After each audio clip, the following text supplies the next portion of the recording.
News Maharashtra K9 आवाज जनतेचा। अजितदादांकडे भाजपच्या घोटाळ्याची फाईल होती। त्यांचा विमानाचा रहस्यमय झालेला अपघात पाहता जस्टिस लोया प्रकरणाची आठवण झाल्याचा आरोप उद्धव ठाकरे यांच्या शिवसेनेचे नेते संजय राऊत यांनी केला आहे।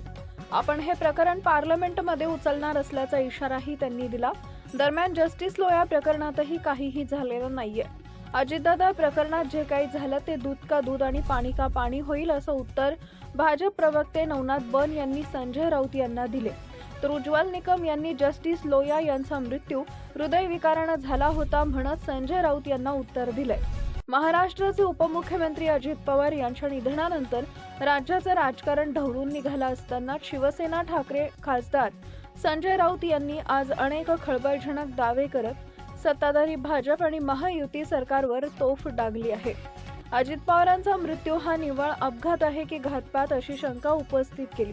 अजित पवारांच्या मृत्यूबाबत संशय व्यक्त करताना संजय राऊत म्हणाले की अजित पवार स्वगृही परतणं हा भाजपसाठी मोठा पराभव ठरला असता। सर्वात महत्त्वाचं म्हणजे 15 जानेवारी रोजी दादांनी जाहीरपणे सांगितलं होतं की माझ्याकडे भाजपच्या घोटाळ्याची फाईल आहे आणि ती मी उघड करीन।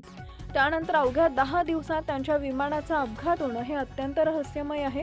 अमोल मिटकरी यांनी उपस्थित केलेले 5 प्रश्न गंभीर असून हे प्रकरण जस्टिस लोया प्रकरणासारखे संशयास्पद वाटत असल्याचंही राऊत म्हणाले। जर विमानातून 6 जण प्रवास करत होते तर 5 मृतदेह कसं काय मिळाले? मग 6वी व्यक्ती कोण होती? त्याची बॉडी का मिळाली नाही?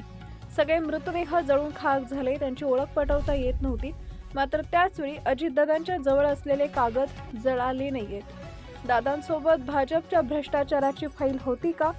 ते मुंबईतून फाईल बारामतीत सुरक्षित ठेवायला घेऊन चालले होते का? असा सवाल संजय राऊतांनी केलाय।